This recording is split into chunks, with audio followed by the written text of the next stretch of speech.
주름과 다이어그램 5번째 주제는 권력과 주체 중에 힘관계와 다이어그램입니다. 앞에서 개체화와 결부된 주름 개념이 제시되는 텍스트가 차야 반복이라면은 주체화와 결부된 주름 개념이 제한되는 텍스트는 푸코라는 점을 언급했었는데요. 전자가 일종의 생물학적 신체를 갖는 개체 문제를 다루는 것이라면 후자는 권력에 예속되고 해방된 주체의 문제를 다룹니다. 그래서 전자에서 개체를 형성하는 자원으로 강도가 사유되었다면 이제 후자에서 주체를 형성하는 원천으로 사유되는 것은 힘들의 관계로서의 다이어그램입니다. 푸코에게 모든 힘이란 이미 언제나 하나의 관계입니다. 즉 힘이란 언제나 힘들의 관계입니다. 권력 역시 이런 힘들의 관계성으로 이해되죠. 가령 감시와 처벌에서 푸코는 주권 권력이 규율 권력으로 이동하면서 어떻게 인간의 신체를 더 이상 처형의 대상으로 다루지 않고 유용하고 생산적인 권력의 자원으로 활용하는지 살펴봅니다. 가령 조선시대를 배경으로 하는 사극이나 중세시대를 배경으로 하는 서양의 드라마에서 태형, 장형, 도형 같은 신체형이 집행되는 장면을 보신 적이 있으실 텐데요. 이처럼 왕권이 민중을 대상으로 행하는 신체형은 대표적으로 주권 권력이 집행하는 형벌, 즉 신체를 물리적으로 처벌하는 방식을 보여줍니다. 가령 감시와 처벌의 첫 부분에 등장하는 유명한 사례인 1757년의 국왕 살해 미수범인 담이행에게 행해진 신체형은 이를 구체적인 사례로 기록하고 있습니다.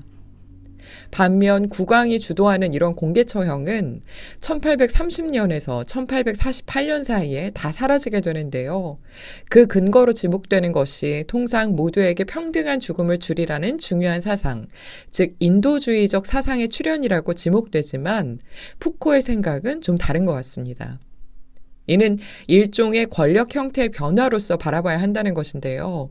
기존의 주권 권력이 신체를 직접적, 물리적으로 처벌하는 방식이었다면 규율 권력은 수용자의 신체에 결코 손을 대지 않습니다. 대신 감금 구획하고 이걸 분할의 기술이라고 하고요.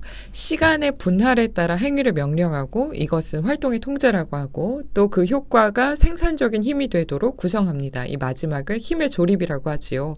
그래서 푸코는 이처럼 분할의 기술, 활동의 통제, 힘의 조립과 같은 방식으로 어떻게 주권 권력이 규율 권력으로 바뀌었는지를 이야기합니다. 가령 푸코가 참조하고 있는 1838년 프랑스 파리 소년 감화원의 규칙은 이런 미시적인 규율 메커니즘을 법조문의 형식으로 예화합니다. 가령 여름에는 오전 5시, 겨울에는 오전 6시에 시작해서 첫 번째 북소리가 울리면 조용히 기상하고 두 번째 북소리가 울리면 침상에서 내려와 침구를 정리하고 세 번째 북소리가 울리면 아침 기도를 한다라는 식으로 모든 행동이 다 명시된 규칙에 의해 이루어지는 겁니다. 이로써 이제 수용자의 신체는 복종하는 신체인 동시에 생산하는 신체로 다뤄지고 권력은 그러한 신체의 힘을 대상으로 삼게 됩니다. 그러니까 그 제도에서 문제가 되는 것은 항상 신체다. 즉 신체와 그 힘의 이용성과 순종성, 힘의 배분과 복종이 문제인 것이다 라고 말하는 맥락은 이런 데에서 이해가 되는 거죠.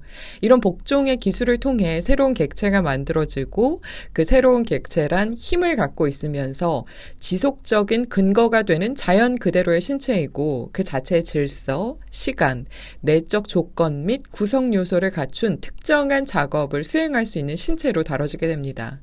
그래서 신체는 이제 새로운 권력 기구들의 표적이면서 또 동시에 새로운 지식의 대상이 되는 거죠. 이런 맥락에서 이해되는 힘이란 훈육을 통해 생산적인 결과를 산출할 수 있는 일종의 능력, 즉 뿌이상스로 다뤄집니다.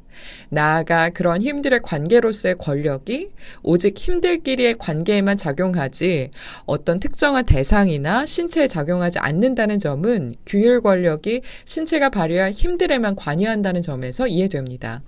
그렇다면 힘은 어떤 방식으로 작동하는가? 보통 힘은 수직적으로 행사되는 일방향으로 생각이 되죠. 그런데 오히려 푸코는 힘은 영향을 주는 것인 동시에 영향을 받는 것이라고 말합니다. 통념과 다른 방향에 있는 푸코의 권력에 대한 통찰은 영향을 받기만 하는 힘은 존재하지 않는다는 점을 포착하는 데 있습니다. 가령 푸코는 권력이 특정 계급에 의해 획득될 수 있고 특정 영역에 국한될 수 있고 또 상부, 하부 내지 신체, 마음에 분리되어 종속되고 지배자와 피지배 간의 구분을 성립시키는 본질이며 특정 이데올로기에 의해 억압적으로 수행되며 또한 합법적이라는 기존의 이해를 모조리 전복시킵니다. 그러니까 소유의 요청, 종속의 요청, 양상의 요청, 그리고 소유의 불가능성 같은 것들을 이야기하는 것인데요. 오히려 푸코에게 권력이라는 것은 소유되는 것이 아니라 행사되는 것이라는 점에서 소유의 불가능성을 특성으로 하고 또 국가기구와 같은 데에 국지화될 수 있는 것이 아니라는 점에서 국지화 불가능성을 특성으로 갖습니다. 또한 명확한 총체화가 아닌 다양한 성분의 인접성들을 특징으로 삼기 때문에 신체와 마음 모두에 작용한다는 점에서 종속 불가능하기도 합니다.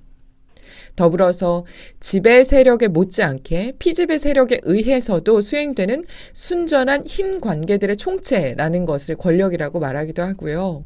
또 억압적이고 이데올로기적이기보다는 생산적이고 현실적이라는 점. 마지막으로 위법 행위들을 스스로 구성함으로써 법이라 자처하는 것이라는 점에서 위법적이다라고 말하기도 합니다. 이런 맥락에서 푸코의 권력의 중요한 명제, 권력은 억압적이기보다 생산적이며 특정 계급에 소유되기보다 모든 계급을 관통하고 작용한다라는 이 명제가 성립하게 됩니다.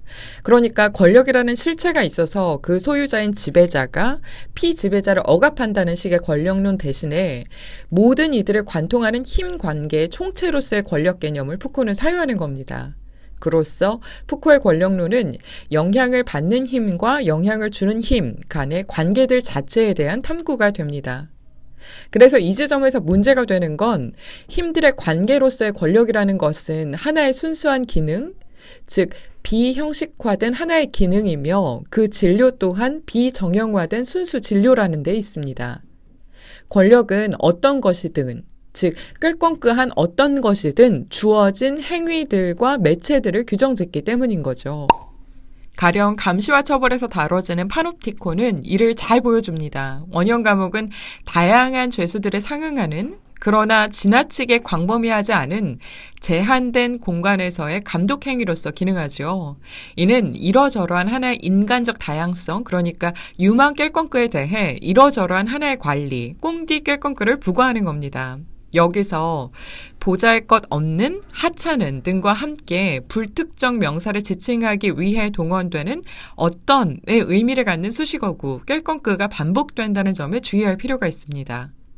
푸코는 그 자체로는 어떤 정형화된 형식 내지 진료를 갖지 않는 권력이 어떻게 불특정한 신체를 분할과 구획, 통제의 방식으로 그것이 갖는 힘을 추출해내고 다시 조립해내고 있는지를 표기하고자 합니다.